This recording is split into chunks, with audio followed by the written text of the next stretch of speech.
Samantala, nitong 20 Pebrero, personal na binisita ni Pangulong Aquino ang bayan ng Loon sa lalawigan ng Bohol. Ito upang inspeksyonin ang mga itinatayong bank houses para sa mga biktima ng kalamidad.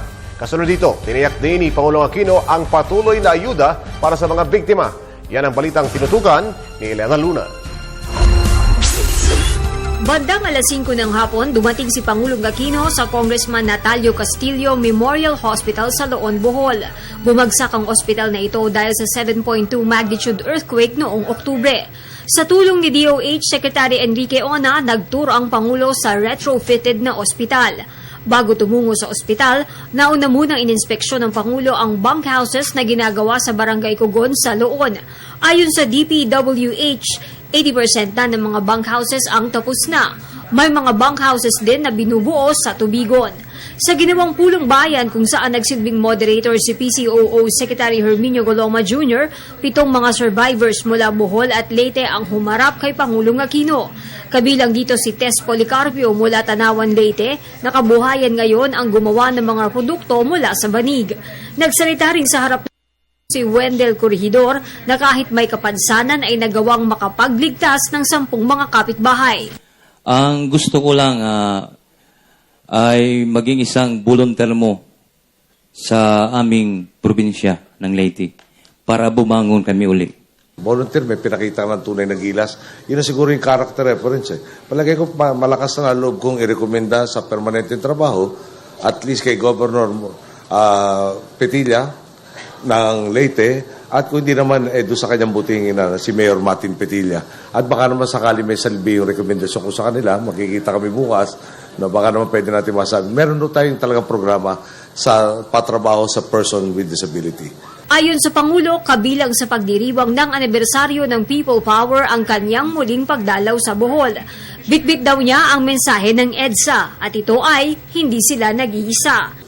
Ito ang ipinagdiriwang natin tuwing anibersaryo ng EDSA. Ngayong taon, pinipili natin kilalanin ang mas malawak pang diwa ng people power. At yan po ay bawat Pilipino sa mampanig ng bansa, lalo na ang mga umaharap sa hamon at sikap na ihaw ng sarili at komunidad, ay tunay nga pong nagbibitbit ng pamana ng EDSA sa kanilang mga puso. Matingkad pong halimbawa ang inyong lalawigan ng kaisipang ito. Hindi po biro ang pagsubok na dinanan nyo noong Oktubre ng nakaraang taon.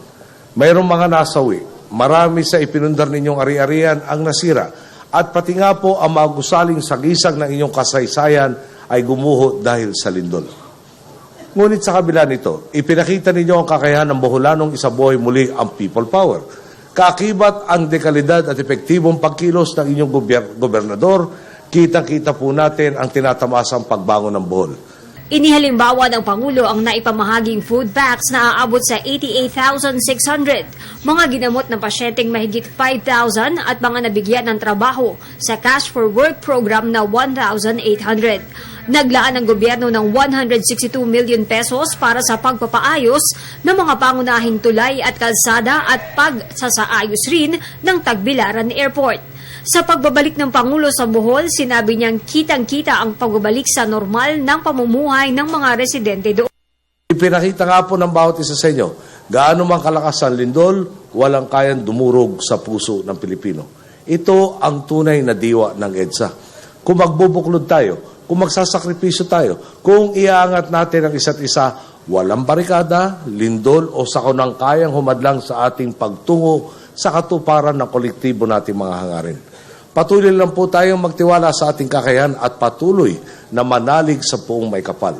Itindig natin ang bandila ng pagbabayanihan sa ating mga komunidad, probinsya at sa buong bansa.